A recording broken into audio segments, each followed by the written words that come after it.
Hello. Today we are diving into one of the most thought-provoking and forward-thinking themes of COP29, as mentioned earlier: energy and peace. Let's explore the intersection of energy, access, security, and its profound impact on fostering peace worldwide. This goes above megawatts. It's about human lives, global unity, and sustainable futures. My name is Jacqueline, and I share content to promote environmental awareness. Energy is not just about powering homes or running industries. It's a lifeline that enables education, healthcare, economic growth, and, in conflict zones, the foundation for rebuilding peace. Now, one would ask, why exactly is it so critical? Energy, as a human right, signifies the access to reliable and sustainable energy, which is incredibly fundamental to human development. Yet, roughly around 732 million people globally, primarily in sub-Saharan Africa and South Asia, still live without electricity. To further support this, energy inequities become prevalent when the unequal distribution of energy resources, fuels, social-economic disparities, and, in some cases, conflicts over access to fossil fuels or renewable energy projects. This has been witnessed over the years where nations have gone into war in a bid to control its energy source. The conversation at COP29 recognized energy as a dual-edged sword, one that can either deepen divides or build bridges towards peace. This is what Energy and Peace Day aimed to address. The energy dialogue at COP29 wasn't without its share of controversies. Here are some of the key points that sparked heated debates.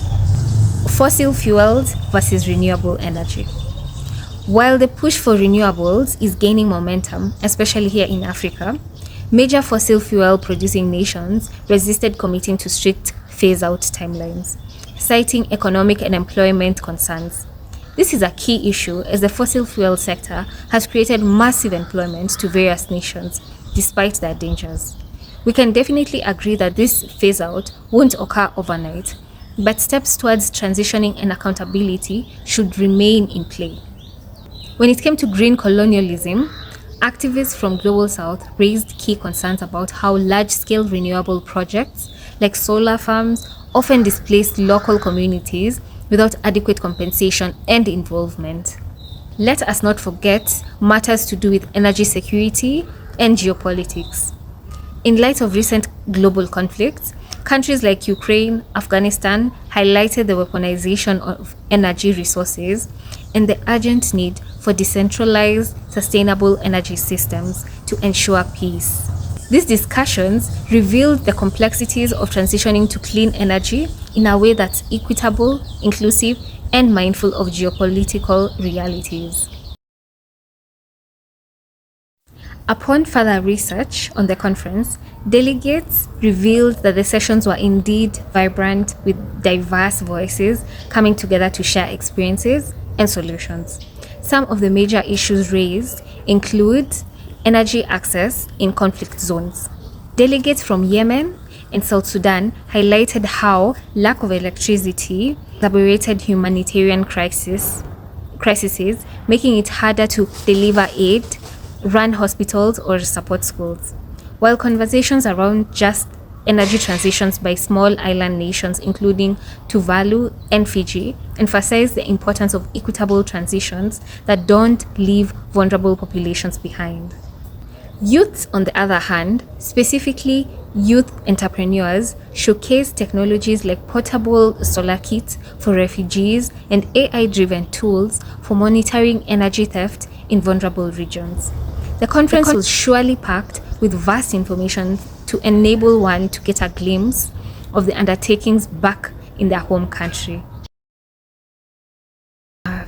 Now that you have a better understanding of the above, let's discuss some of the outcomes. China announced the start of production at its new 1.78 terawatt offshore floating solar park, the largest of its kind.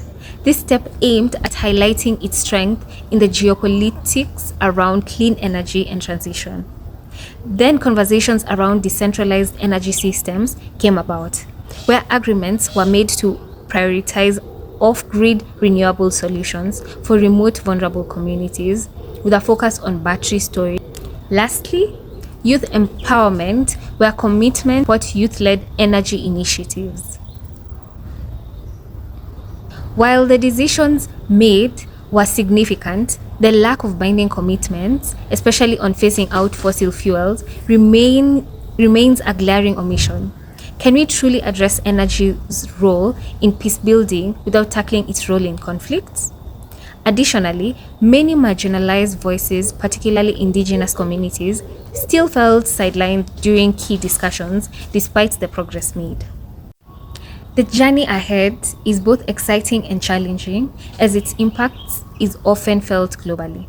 Efforts around supporting decentralized solutions and remaining involved and informed remains to be the strongest tool at the moment.